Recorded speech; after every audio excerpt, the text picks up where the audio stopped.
Hey, good morning, good afternoon, or good evening, no matter where you are at. Thank you for joining us today. This is another Defiance Digital webinar. My name is Matthew Bonnig. With us today, we've got a couple of special guests. We've got our very own Mike Gray and our special hero of the day, Jeremy Daly. He is the CEO of Ampt. We're going to be talking about containers today. We're going to be talking about all the different ways you can run containers on AWS and how you should choose one option or another. So we do have slides because this is a webinar. You have to have slides for any webinar. Why don't we go ahead and do some introductions? Let's start with you, Mike. Hi, I'm Mike Gray. I am a senior cloud engineer here at Defiance Digital. I'm one of the people responsible for helping maintain our clients' infrastructure, advise them on infrastructure needs, chat a little bit about software architecture, and more often than not, helping them optimize their Docker files or choose where they may be running their containers in AWS. Excellent. Great. Thank you. And Jeremy. Yeah, so I'm Jeremy Daly. I am the CEO and founder of a startup called Ampt. The goal with Ampt is to essentially make it super easy for you as a developer to just write code and automate all of the complex infrastructure as code and infrastructure setup and all that stuff for you. I'm also an AWS serverless hero, so I've been working with AWS since 2017, I believe. And then as soon as Lambda came out, no, 2017, sorry, 2007, and 2007, 2008. And then I started working with Lambda right after it went GA in 2015. So I've been pretty deep into the serverless stuff, and have just worked at a bunch of startups, helped a bunch of companies with consulting to build some fabulous cloud-based services.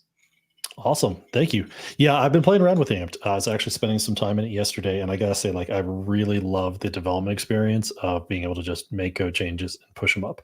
But that's not what we're here to talk about today, is it? So real quick, some housekeeping slides. First, we're going to have a little Q&A at the end. So if you have any questions or comments, go ahead and type them into the chat, whether you're on LinkedIn or on YouTube, wherever it may be, and we'll get to those answers at the end. And otherwise, just be kind. Don't be a jerk in chat. Don't make us have to kick you out or anything like that. So let's get started first with the basic container question in case anybody doesn't know. What are containers?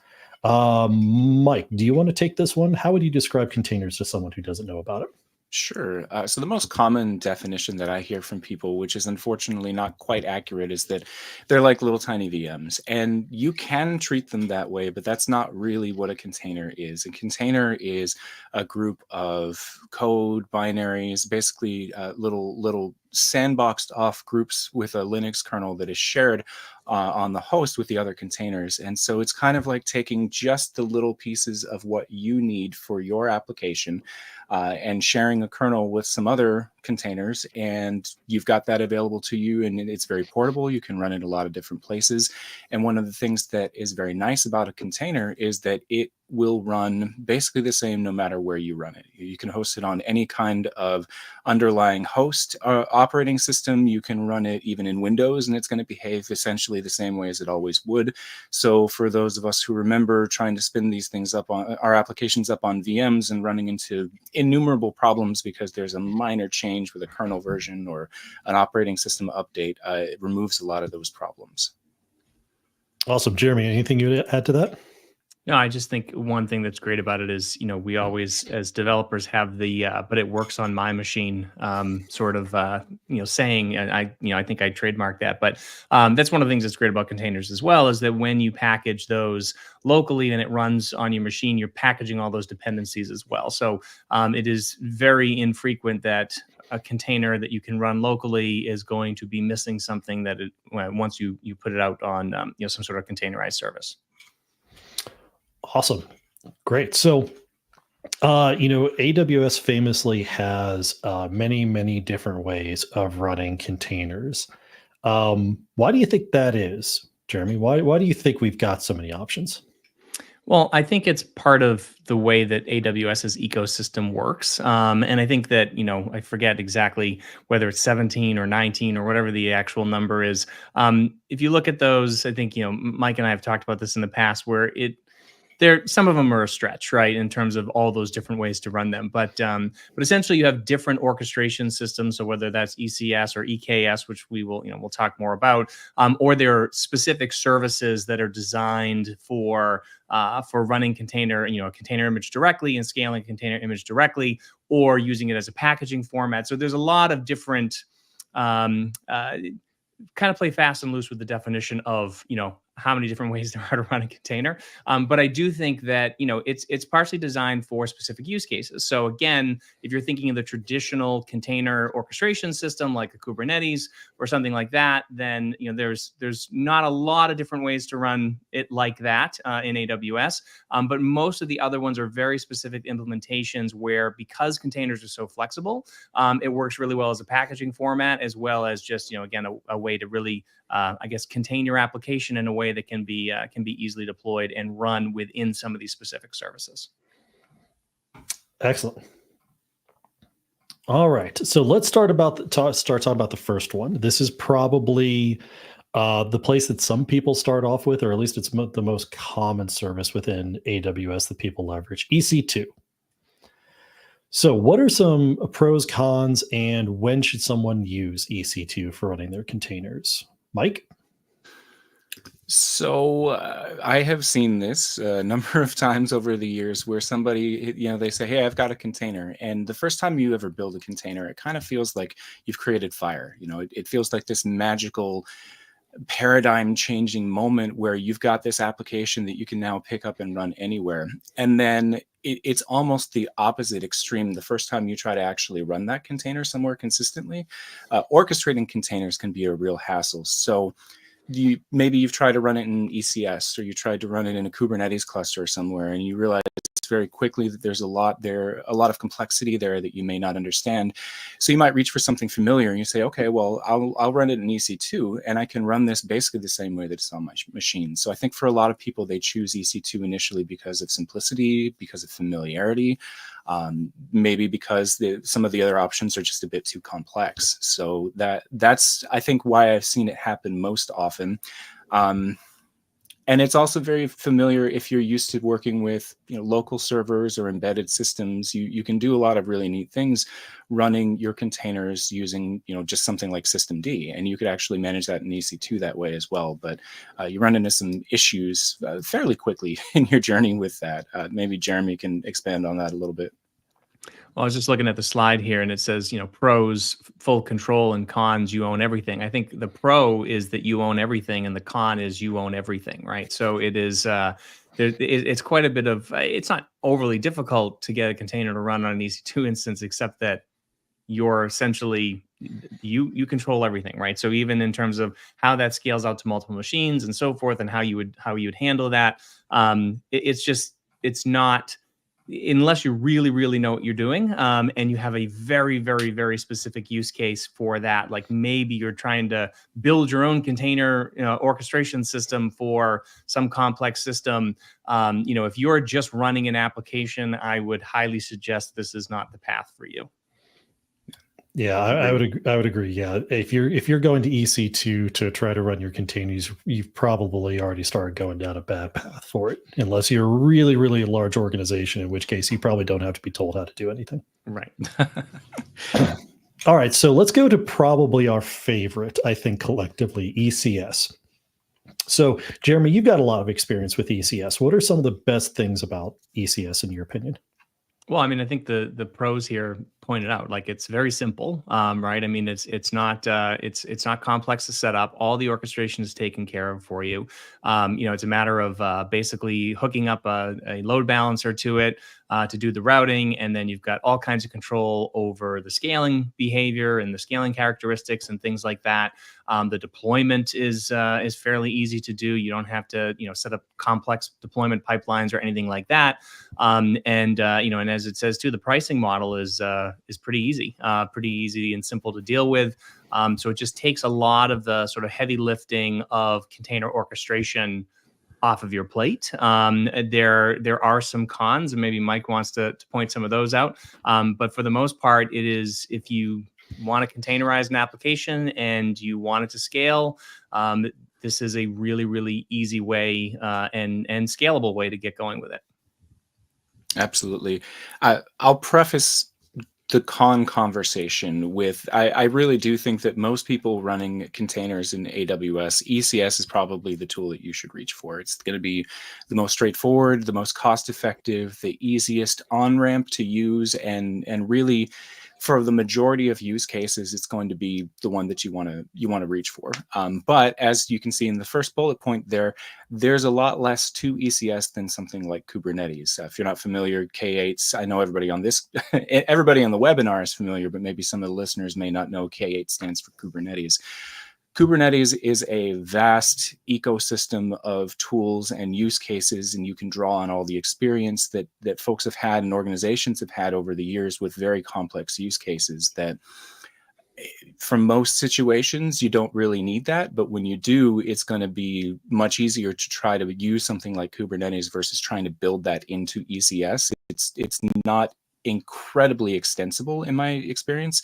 You can do a little bit to kind of tack onto it. You can do some with sidecar containers. You can do some with service management, service discovery, but it's not as easy as it is with something like Kubernetes. And to the second bullet point there, the deployments can be very slow. That's something that I noticed when I switch back and forth. We have customers running both EKS and ECS. I'll work with Kubernetes a bit, and the deployments happen almost instantly, happen within a number of seconds, versus ECS, sometimes it'll be minutes at a time before you'll actually see the rollout happen. And there'll be times where you run a command, you expect it to happen, and you don't see anything at all for upwards of 30 to 60 seconds. And then it's like, okay, did this work?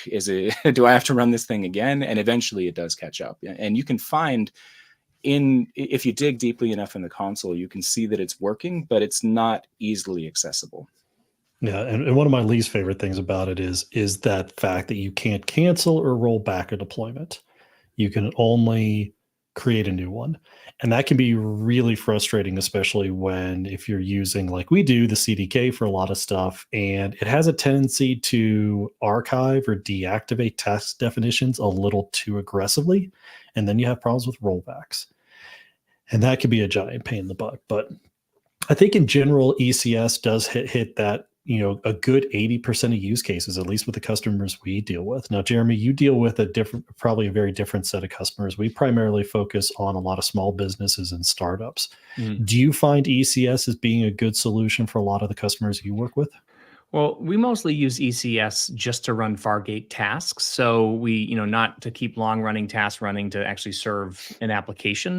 We use a lot of Lambda functions and other serverless services to do that. So ECS for us is primarily where we use it just to essentially launch a Fargate task, run a bunch of compute, and and spit back the result for us. So we use it in sort of a different type of use case, but yeah, in terms of actually spinning it up to use it for sort of a full blown maybe the K8s type replacement, we don't do a lot of that. But we do find that, especially for the types of companies that we deal with, these are companies that are building, serverless first, primarily looking to, do everything sort of on demand. And ECS, if you don't have a load balancer attached to it, doesn't cost you anything to just kind of have it sitting there and spin up a couple of Fargate tasks here and there, run those processing, and you just pay for the processing of those. And surprisingly, Lambda gets expensive after, says like as little as 15 seconds, you can actually process a longer running task in Fargate much cheaper than you can if you run it in a Lambda function. And you don't need to put a public IP address on there. So again, you save a little bit of money that way now that AWS charges for public IP addresses. Okay, so you brought up Fargate. What is Fargate exactly in regards to ECS? Mike, you want to answer that? So with ECS, there's technically three ways that you can run it. You've got ECS Anywhere, which we don't talk about. In fact, I don't think I've heard anybody talk about it except for right. AWS marketing teams. And the idea there is that you can run the ECS ecosystem outside of AWS Cloud. You've got your EC2 ECS, which means that you're effectively managing your own hosts on this. And usually you do that through an auto scaling group just for your own operational simplicity, but you don't have to. You can really just manage those EC2 instances however you want. And then you've got Fargate. And Fargate is the serverless version of ECS. AWS will manage the EC2 instances for you. You can't see them. You cannot access them. You have no idea what's happening underneath there. There are some restrictions on using ECS Fargate because they don't want to give you access to that underlying host for security reasons and for operational reasons. But basically, Fargate is just the serverless version of ECS.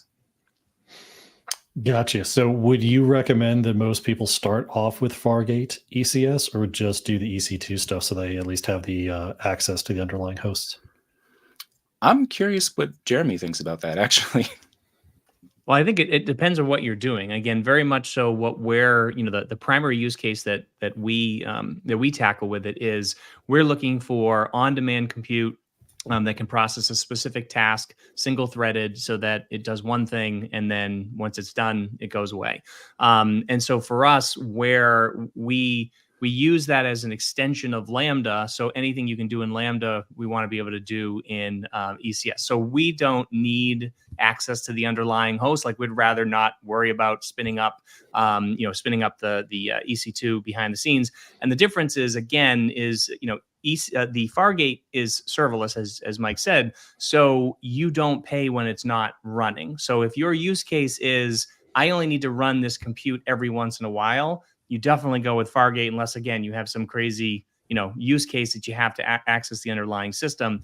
If you have something that's steady state, and you still get the scaling benefits, the auto scaling of EC2, it goes pretty quick. But that's something that you would balance. So it's probably not just accessing the underlying infrastructure; it's also what you're using it for and what type of traffic you expect to use.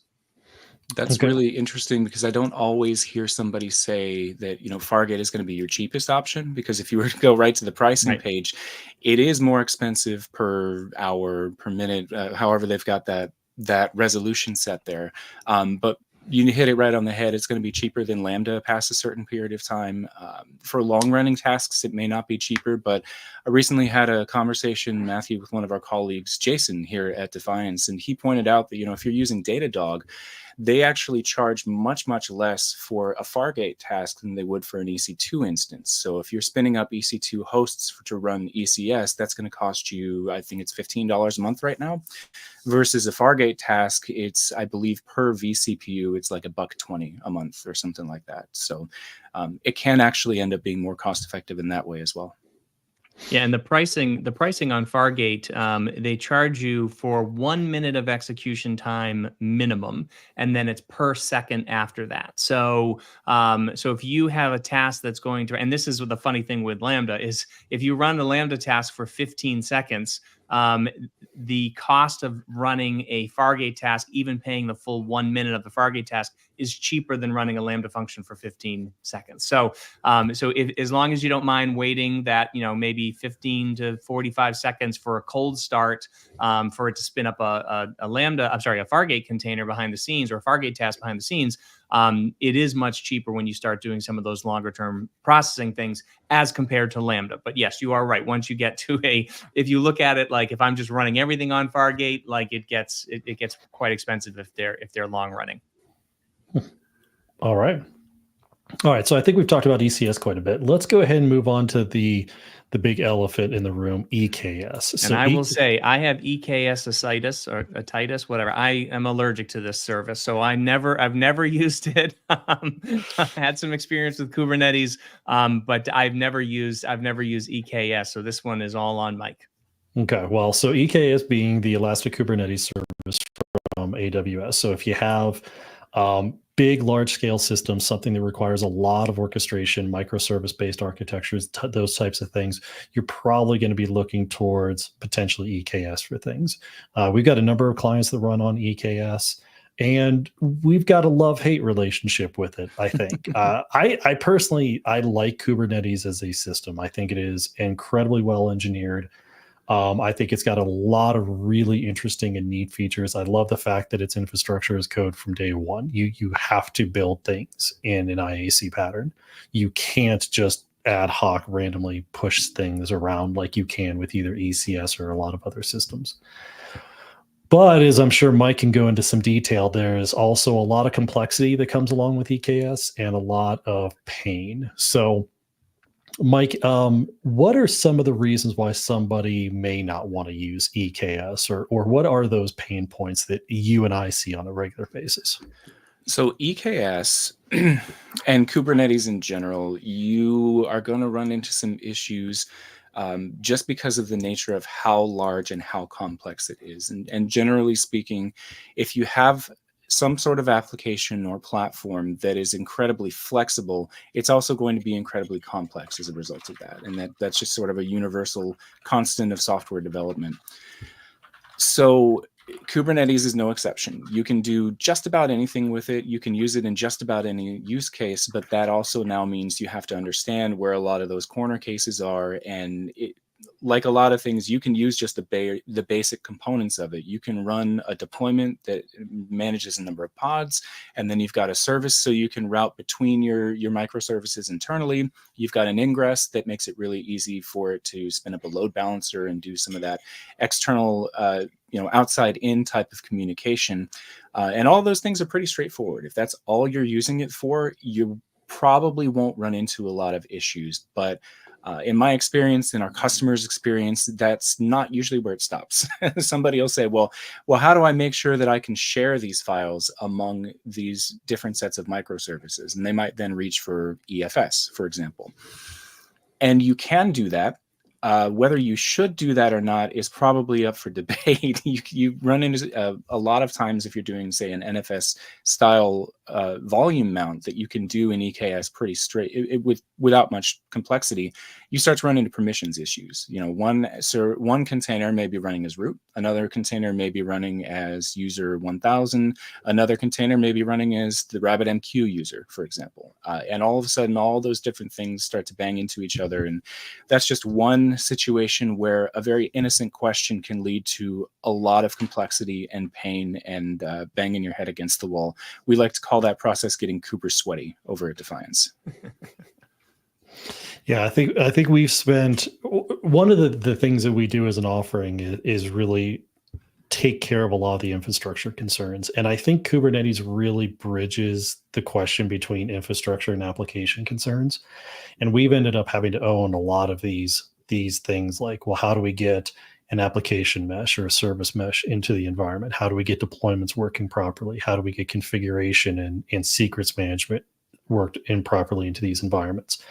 And they're not 5-minute tasks. A lot of these things, like with ECS, if you want secrets in your container, great. You basically have 2 options, and that's it. And so it's pretty easy to pick one of those 2. With EKS and Kubernetes, you've got 100. And picking one of those things could be a 2-week long process to figure out, okay, what's actually going to work in our system? Can we get this thing spun up and working? You've got, I don't know, 10 years now of controllers and operators built for Kubernetes, and how well they work on 1.3.1 versus 1.2.1 is always a big question, and versioning and all that stuff. Now, EKS also offers a Fargate solution now. Is that right, Mike? That is correct. As with ECS, it is generally going to be a little bit more expensive to run on Fargate, and there are, I would say, probably more restrictions than you would run into with ECS. They're fundamentally really the same restrictions. They want to minimize your access to the underlying host, but there are certain resource types in Kubernetes that sort of expect you to be able to do that. For example, running a daemon set in Kubernetes basically means I want to have this service, this container running across every single host, across all of these different things that I'm running. And you can't do that in every situation with Fargate. And I think it's easy to miss that restriction sometimes. So you can end up backing yourself into a corner very quickly. And then if you're using it, it's probably not great for the use case that Jeremy mentioned for ECS Fargate, where you're just using it to spin up tasks, because Kubernetes has a built-in resource for that, a cron job feature for that you do have to have something kind of running and waiting for that. I don't know if you could spin it down to 0 as easily as you would with ECS. So you have to really explore what your use case is, what your situation is, and really evaluate something I don't see people do a lot that they probably ought to, is really evaluate your team and what sort of capabilities they have, what sort of time they have to be able to manage the whole Kubernetes ecosystem itself, because that's vast as it is. And it is not, I don't want to say it's difficult to hire for, but it's not cheap to hire for. Somebody who's got a lot of expertise in Kubernetes is generally going to command a higher salary, and you're going to want to have more than one of those people in a lot of situations to manage your environment. So it becomes an expensive proposition where you've got specialists on hand just to manage the environment itself and in the cloud in the first place, right? I mean, we're in the cloud for them to take away that undifferentiated heavy lifting, and here we are going into a Kubernetes environment where we're doing some undifferentiated heavy lifting, and you have to evaluate, is that worth it in my particular business case? And I don't always see companies being introspective about that, which I think is a shame.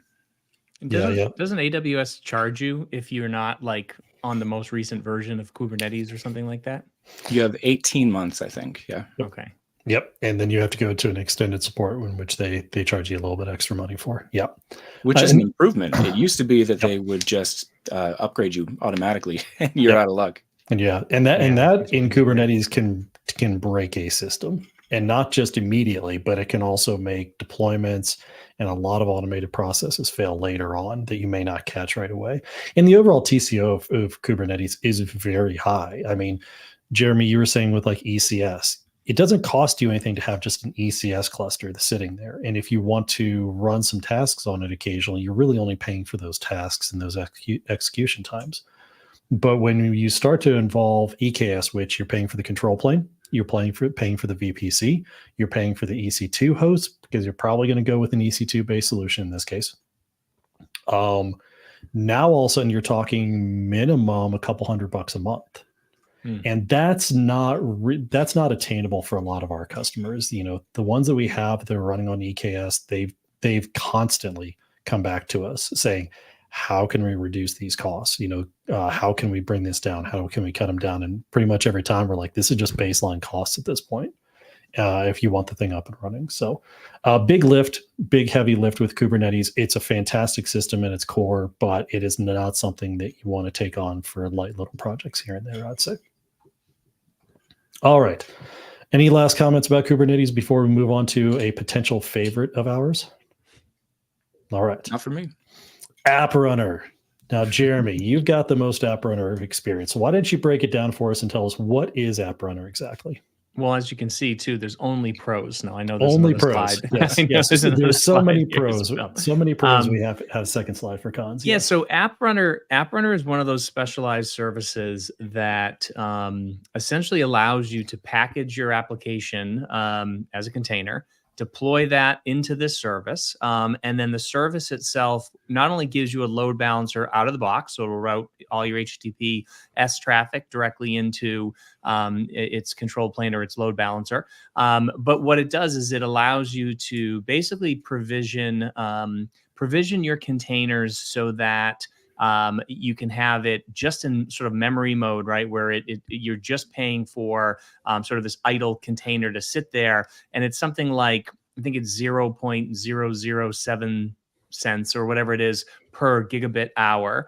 And then if there's traffic, it will actually shift to an active container and then handle traffic. And it's not that much more on top of that. And what's interesting is that if you have it set to the lowest setting, which I forget, it's like it might be half a gig of memory and maybe one virtual CPU or whatever it is. It's only like $2.50 a month to have that sit there idle. And then as soon as you get traffic, it'll go ahead and spin into active mode in milliseconds. So there's no cold starts like you would normally get in AWS Lambda, for example. So it'll spin up pretty fast, almost unnoticeable. And then that one active container, depending on whether you're running Python or your Node or whatever you're running as a server on there, can actually process quite a bit of concurrent requests. So you can maybe have 80 or 100 concurrent requests on that individual container. And even if you were to run that in active mode for the whole month, I think it's like maybe $12, something like $13, something like that. It's very, very inexpensive. So that's some really good, I guess, pros about it. Some of the cons about it, I don't know if we want to go to that slide, or we can always jump back and forth, but you do only get one container, right? So it's not like you're spinning up pods where you've got different types of containers running for different types of services. It's one container per cluster that you get to use. It is HTTPS only, at least from the interface standpoint that you get through the load balancer. So you can't hook up other event source mappings to it. So like if you wanted to run, a long running task on there that was, listening for, Kinesis on a Kinesis stream or something like that, you can't really do that. The only way to really wake it up is through the HTTP interface. Once the HTTP interface is running, then you can obviously run things as part of that. You could, query an SQS queue or something like that, but it is sort of limited to that. It would be nice if you could do WebSockets, but again, the load balancer, it is not sticky sessions, I don't believe, at least, so you don't have an option for that. So you are bouncing back and forth between a stateless environment. So you do need to do things like, if you're got an authentication token, you'd have to verify that authentication token on every request and some of those things. Gotcha. So you use App Runner at Ampt quite a bit, Yes. don't you? Yes. Why did you choose it?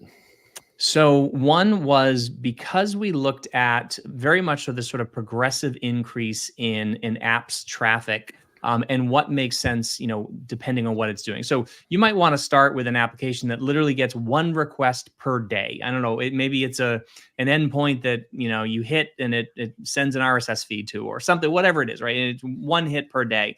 And that's it makes sense to run that on a Lambda function, because that'll cost you hundreds and hundreds of fractions of a cent to just process that one request. Now, again, you might have a cold start and some of these other things as part of that, but it doesn't make sense to pay, $20, $30 a month to have an ECS cluster running full time with an EC2 instance behind it or something like that. Like, it just doesn't make a lot of sense to do that, to support one type of request, or one request per month. But then as you start going down or start, kind of evolving, and you're like, well, maybe now it's, it's one request per hour. Then it's, one request per minute. Then it's one request per second, right? So as you start to get into this space where you're starting to get more requests and you need more compute power, some of the serverless services like Lambda can get expensive when you start using them at a heavy volume. We have a customer that does like 1.6 billion invocations per month. If you power that with a Lambda function, just to process that costs over $3,000 a month because of the cost, the way that Lambda functions are structured from a cost standpoint. So moving that over to containers actually makes a lot more sense, but we see a lot of our customers start small and then progress through that, that journey of going from I just need a Lambda function that can respond to a couple of requests to now I need to process 1.8 billion requests per month or whatever it is. So Fargate is Fargate, but essentially Fargate's one of those options that helps us with the longer running tasks. But App Runner is interesting because it's sort of that intermediate. There's that spot between Lambda functions and full-blown, container management solution like ECS or EKS. And so Fargate comes in, you get the load balancer for free, where I forget what it is, maybe $18, $19 a month to pay for a load balancer if you're using ECS, for example. And so this just gives you that option to now switch to a compute platform that has better steady state pricing, but also gives you a couple of those, or gives you that serverless feel, because it will scale down to almost zero. And you're not just going ahead and jumping into, basically having to pay for all of this all these provisioned resources to stay live the whole time. Okay, so and that's part of what Ampt does, is it really tries to figure out the best infrastructure to run your application on. So having these various options has been very, very useful to you. Yes. Yeah. And to our customers. Well, yeah, I suppose you and your customers are one and the same at the end of the day. So I wanted to throw one thing out here from a con perspective, because after I heard Jeremy talking up how excellent App Runner was, I thought, okay, this is perfect. It's kind of what I've been looking for, because if you look at GCP or you look at Azure, they both have an App Engine service that does essentially this, and they do it really well. It's very easy to use, very straightforward, and I thought this is what I've been looking for. I want AWS to have this.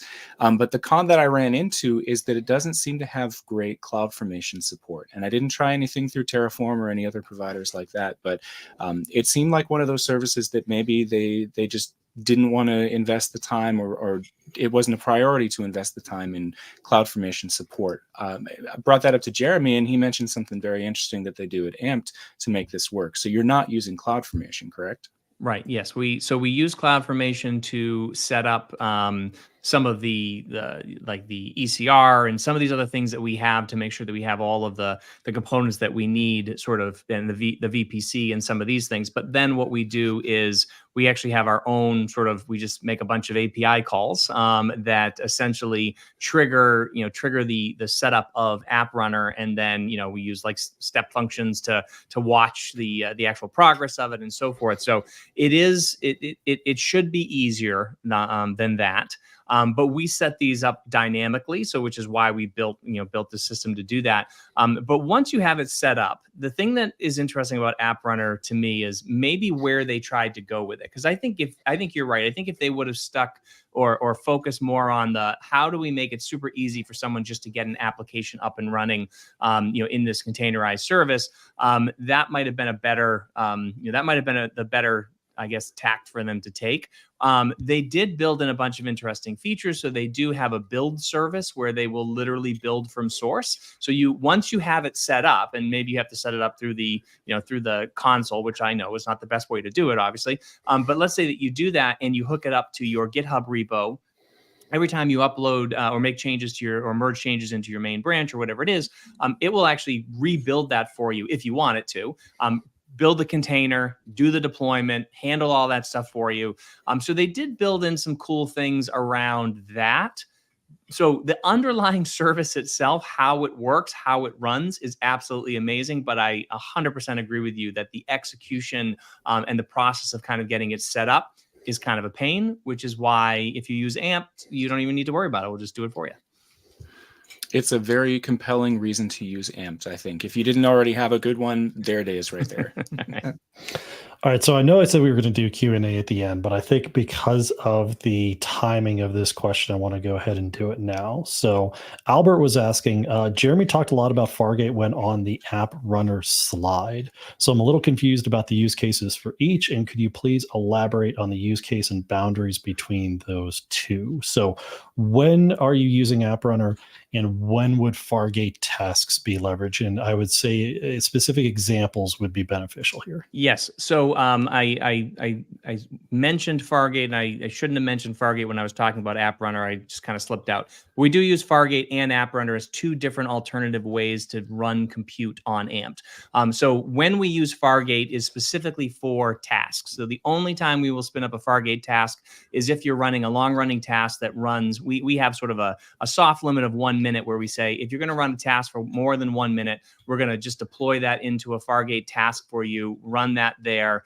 and then it communicates back with our control plane and our data planes in order to tell us that the task is done and so forth. And we give it the same permissions as your Lambda function would have, so you can access all the same resources and so forth. So we use that for tasks specifically.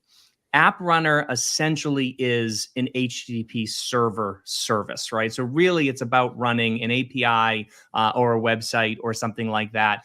It's really not designed to be, a task service. Now you could run a long running task on Fargate, a long-running task on App Runner, assuming that you have this open connection, with a synchronous request for, through an HTTP connection. So that's typically not what you would do with App Runner. So the way that we actually set it up in Ampt is if we deploy App Runner for you in order to handle your HTTP traffic, if you are doing something like running a long-running task, or maybe you make a call to an API that's running on App Runner, that kicks off a long-running task, that will actually go and spin up a Fargate task behind the scenes for you and run that there in an asynchronous manner. So we switch back and forth between these different compute services, but essentially App Runner is pretty much only for your HTTP type traffic. Gotcha. All right, Albert, let us know if that didn't answer that question for you, and we'll try again. All right. So moving along, let's talk about Lambda, because Lambda has come up a few times, but can you really run containers in a Lambda function? No. No. You cannot. Okay. No. So why are containers even invoked, or why is the phrase even tied to Lambda at all? Well, I think the key here is it's the packaging format, right? And so containers are a very, very, very good packaging format in the sense that you can enclose all of the thing or containerize all of the parts of your application that are needed to run that application, which is what makes them portable. So what the Lambda team did at some point a couple of years ago now is they said people are just building containers all the time. They're writing applications and you're just using containers.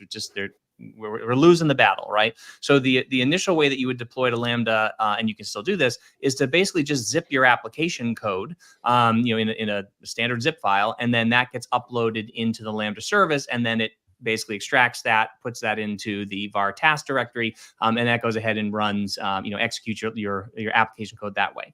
What they did with the container packaging is they said, if we let people just package their application code as a layer within a standardized container, then they could run it locally if they did want to run that sort of local testing capability, but they can go ahead and just use this and deploy this to the Lambda service. What we'll do is we'll reach in, we'll find the layer that has their application code, as well as anything you might deploy for extensions or what would be considered layers in the Lambda service, and we'll extract all that out and deploy that into the Lambda function compute layer for you. So it really is just extracting the data from that in order to put that into the Lambda service. It's not actually running the container for you. And the caveat there is that you actually have to package your Lambda function using one of their built-in runtime layers that's compatible with AWS Lambda, and then that way it's able to use that and deploy that correctly to the Lambda service for you. Okay, so you're not just going to take the same container that you have for running your web application or your Fargate tasks and just toss it over to Lambda and be done. Right. It actually has to use one of those base layers that's compatible with Lambda in order to do that. Yeah, and I'm guessing that's probably not a big gain for a lot of people to try to run these things. Do you guys do this at all on Ampt? Well, we do now, yeah. So that's actually one of the things that we're trying to do is switch to this container packaging format. And the reason why there's a benefit to it, there's two major benefits. So the first benefit is you get a lot more storage space or code space for your application. So with a Lambda function right now, you can only have 250 megabytes of application code and node modules or whatever you're using, right? You can only have 250 megs that can be zipped and then deployed into the Lambda function. When you use the container packaging format, that can be up to 10 gigs. Now, you might say, why would I run 10 gigs in my Lambda function? You probably wouldn't, but you'd be surprised if you're loading in a couple of binaries for doing PDFs or something like that. Those binaries get big very quickly, and then you end up being like 275 megs, and you can't run that simple app in a Lambda function because you go a few megs over. So do you need 10 gigs? No, but do you need maybe 500 megs here and there, depending on what you're doing? Specific use case, maybe it's running asynchronously. We don't care about the cold start so much.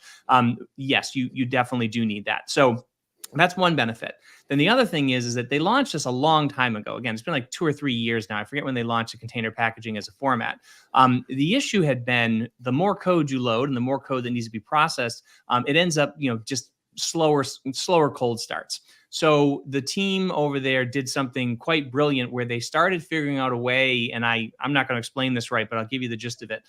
Figuring out a way to start separating the layers out of a container image, and being able to cache those. So what they can do, and this is going to be the wrong terminology, but essentially be able to fingerprint when they load your container image, can fingerprint some of that information to say, oh, we've already cached this section, right? So that the runtime layer and this other thing, or maybe it's a, I don't know, maybe this is possible. Maybe it's one of the node modules that are there, but essentially they can cache different parts of that container. So when it loads your container, it says, oh, I already have this, and this. All I need to do is just supplement it with these pieces and put that together. So that dramatically reduces the cold start time once you get over, and AJ Stubenberg did this, but I think it's like once you get over like 30, is it 30 megs or 100 megs? Something, once your Lambda function gets over like 30 megabytes or something like that. So it's pretty small. You actually start seeing an improvement in cold start times if you go with the container packaging format versus the zip packaging format.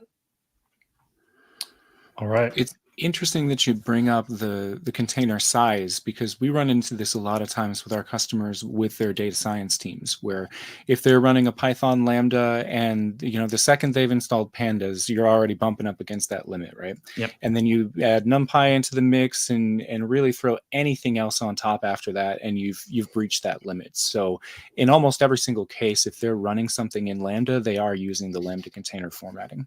Yeah. Yeah, I mean, and look, the thing that's interesting is Lambda has never really been a great solution for being on the other end of an API. Does it work? Yes. Once you have some warm Lambdas behind there, or maybe you use provision concurrency, it responds very, very quickly. But again, it's a single concurrency model, right? So you have to have, if you have 100 concurrent connections, you need 100 Lambda functions that are spun up doing that, as opposed to maybe routing it to one container to handle all of those concurrent connections. So it's not really the best for that type of traffic. But if you're running a process behind the scenes and you need NumPy or something like that, it doesn't matter if the Lambda function has, a gig of application code in there. It might take, 3 seconds, 4 seconds for it to start up on that cold start. Again, once it's warm, it's there. But if you're running, just a couple of small sort of jobs against it, but you need these big libraries to do it, the container packaging format is amazing. Oh. All right, so we're getting near the end. Let's go ahead and try to wrap this up. Now, there's a couple other options people may have for running containers, and we just wanted to highlight 3 of them here. So there's code build, which Mike and I are intimately familiar with, writing pipelines constantly for customers. What kind of containers would you want, or what kind of tasks or use cases would you see code build being as a good option? So for me, code build is the obvious thing to reach for if you're building out a pipeline and you've got some sort of packaging or something that you need to do inside of an arbitrary container, and maybe you don't want to use the default that comes with that pipeline, right? You can pick basically any container that it can reach. So anything from Docker Hub or ECR public or anything along those lines, or even a private ECR repository. And then it can pull that in there. You've got everything you need, and it'll do whatever job you need to do. So smaller job-based tasks, it excels at. I've seen it used in a past life with an enterprise where they were actually running cloud custodian jobs out of this. So as opposed to deploying a bunch of Lambdas out to accounts, they were using it in a central account in a code build pipeline and then doing it as this massive batch job. Eventually, they grew out of that because it ended up taking too long to execute. The container runtime wasn't big enough. It didn't have enough juice. And so it was hitting the timeout limit on that. So you can do it a little bit for batch jobs. The problem with doing it for batch jobs is, 1, you run into timeouts. 2, you might not have the oomph you need. And 3, it can get expensive. Code build is not an inexpensive service, unfortunately, because I really like it. I think it's very easy to run, very easy to use, but it does have some difficulties associated with it. All right, how about Lightsail? What's Lightsail do for us? Yeah, so Lightsail is just, essentially it's sort of like a VPS type service, right? You pay for the size instance that you want running. It's got options, it's got some auto scaling options and things like that. And then one of their options is to run a containerized service in it. So I think it's very similar to App Runner in the sense that you can only run one container, right? So you sort of pick the container that you're going to run, which again, if you're running a website or something like that, or an API, like it's probably okay to do that. But it's not a container orchestration service. The difference, I think, with Lightsail and something like App Runner is I think Lightsail is a lot easier to use, but it's also more managed for you. You've got less sort of control over some of those things, and it isn't always on, so it doesn't spin down to to zero. I sort of pick I think you have to pick your base prices for for the minimum containers that you're running. Okay. Yeah, and I haven't heard much about Lightsail in the last few years, so I'm guessing that this is probably a product that they're really putting their effort onto App Runner more than anything else. It feels like a consumer product is not the right way to say it, but it feels like it's just like a competition to just so they have the offering to compete with something like DigitalOcean or one of these other ones. Gotcha. And lastly, how about Batch? Batch is really going to be used for a lot of the use cases that I mentioned earlier for code build. If you have some sort of execution that needs to happen inside of a container, you'll see this a lot with ETL processes where they'll be using the AWS Batch service. You can run that in whatever container you've either built for purpose or you're pulling from a Docker Hub or something, some other public registry that does what you need it to do. I'm very curious after our conversation here how it would stack up from both a performance and from a cost perspective against something like Fargate Tasks, because Jeremy, I hadn't realized how quickly you hit a cost limit on Lambda doing these jobs. I mean, 15 seconds is nothing when it comes to doing a lot of this stuff. So if it's more cost effective to do it in Fargate, is it even more cost effective in Batch, or are these really just competing services? I don't have answers to that question. I think Batch, if I'm not mistaken, I think Batch is technically free. You just pay for the compute you use. So if you're using EC2 or Lambda functions or Fargate. So I don't know. I think Batch is one of those things like, what was the other one we talked about before, like Proton or some of those things. But they're not really ways to run containers. They're ways to maybe orchestrate a container in a sense. Because I don't think that I'm actually looking at the pricing here, and there is no specific pricing for Batch. So yeah. But it would be interesting to see. But I think ultimately it ends up running on one of those three compute layers. Gotcha. All right. So I think that about wraps it up for containers. Hopefully everyone who's listening is getting something out of this and learned something today. We really appreciate it having you join us. We'd like to kind of wrap this up with two things. First off is give you guys both an opportunity to talk about anything you've been working on lately. Doesn't have to be anything related to containers. Something that you've just been passionate about and working on. So Mike, why don't you just start us off? What have you been doing lately? Sure. I actually just released as an open source project a voice assistant platform, essentially. So it's a server that's got a text-to-speech container, a speech-to-text container, and all of the different services you need to basically run your own private Alexa out of your house. It's using Docker Compose, and because it's designed for consumer software, it would be effectively what we were talking about running on EC2, except you can run it on an old laptop. I mean, you should be able to run it on something like a 2017, 2018 laptop pretty easily. So I'm excited about that, excited to get that out there and available for people, because the software has been available for a while, but the on-ramp has been a little bit difficult, a little bit steep. So with a product like this, we're hoping to make it very easy for people to take maybe an old laptop they have sitting around and then be able to do some kind of cool things locally without having to share that with Amazon or Google or any of those other big companies. Awesome. Yeah, it would be very nice to be able to use those things without having to worry about getting ads for anything I talked about nonstop for the next 3 months. Jeremy, how about you? Yeah, so actually, one of the things that I've been working on quite a bit is I had theorized if anybody's familiar with Lambda function and cold starts, what generally happens is that if you don't if you don't hit a Lambda function for a while, the container itself will spin down. Usually takes about 6 minutes or so of no traffic, and it says we're going to save the resources, we're going to spin it down. Now, if you have a lot of traffic, it doesn't really matter. You should be constantly warming them. They also do this thing now where they sort of preemptive warming for some stuff, even without paying for provision concurrency. So I have a bunch of apps that don't get a lot of traffic because they're mostly admin services that I built for myself, right? So they're very, something that, to help with the Off by None newsletter and the quiz and some of these other things that aren't Lambda functions that get hit very often.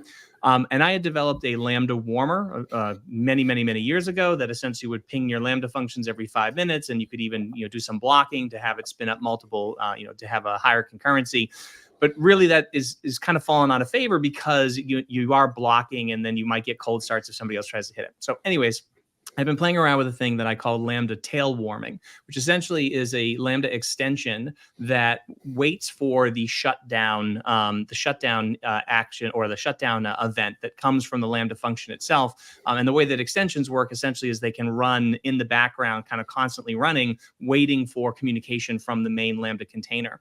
So when that Lambda container sends a shutdown message to the extension, it says, "Do I have any additional Lambda containers running?" And it keeps track of that by init and some of these other things. But init. And basically what happens is when the Lambda function shuts down, it checks to see if it is the last Lambda function container that's running. And if it is, it'll go ahead and warm itself to keep it warm. Now, it doesn't necessarily load the full breadth of your code. It won't, you could probably change it to do this. But what it does do is it does basically initiate a new container.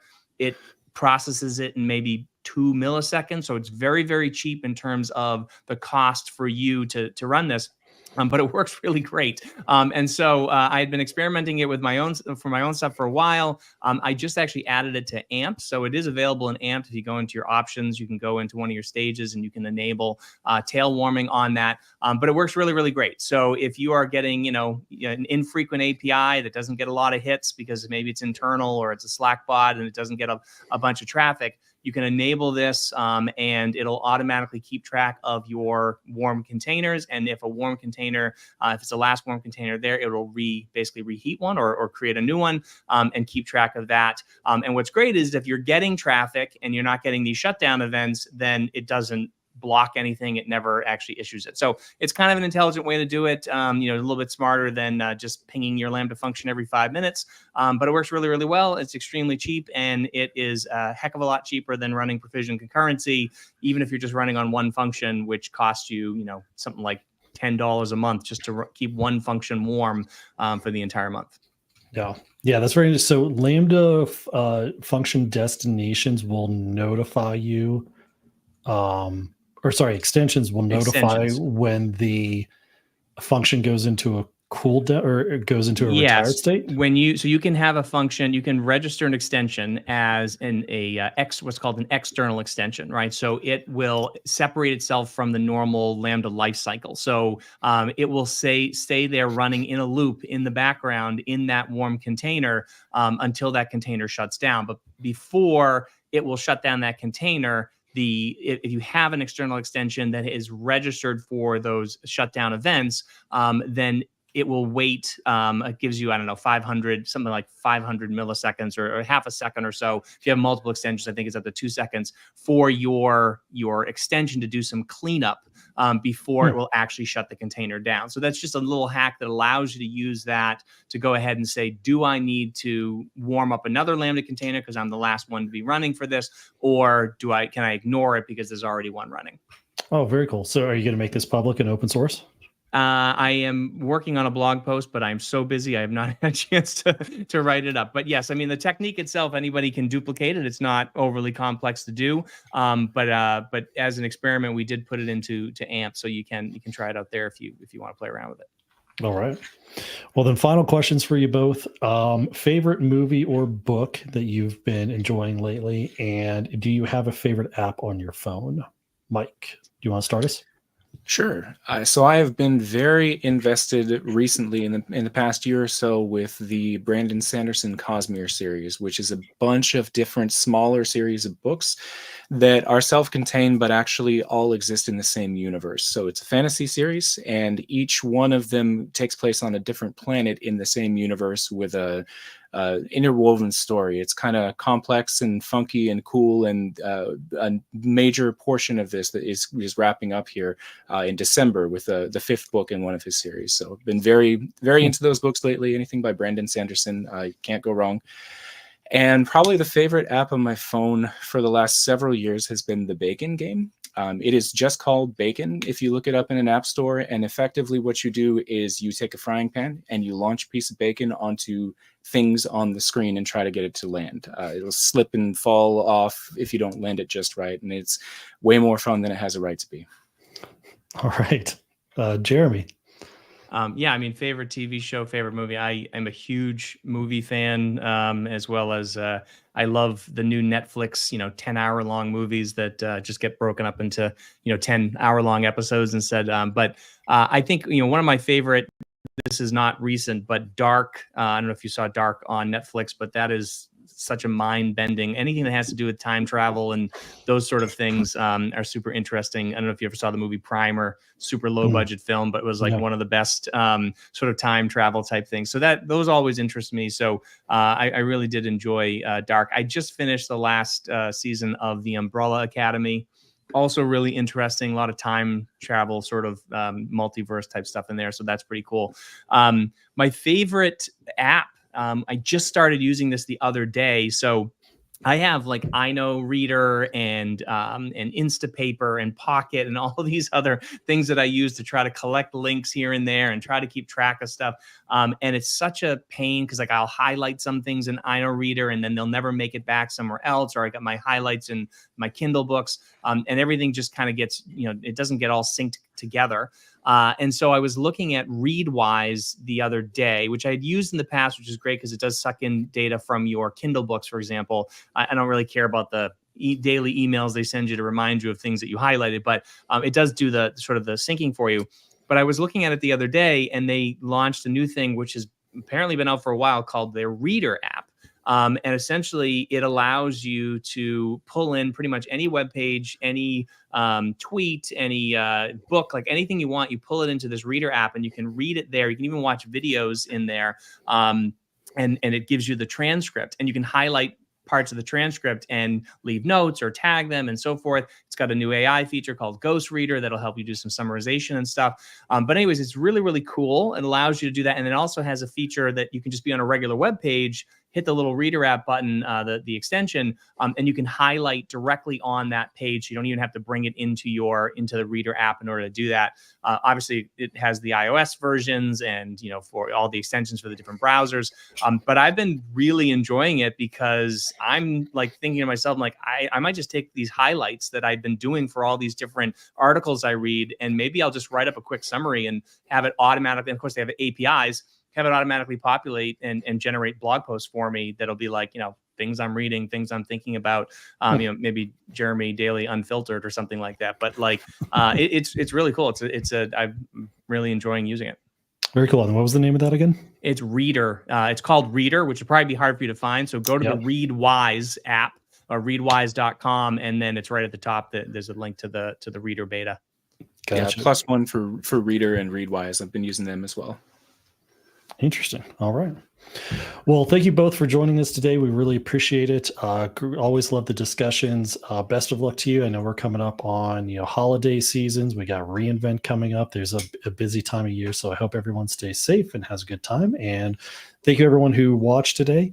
If you've got any questions or comments, again, just go ahead and add them to the YouTube video or the LinkedIn post, and we will see you next time. Thanks, everybody. Thanks, everyone.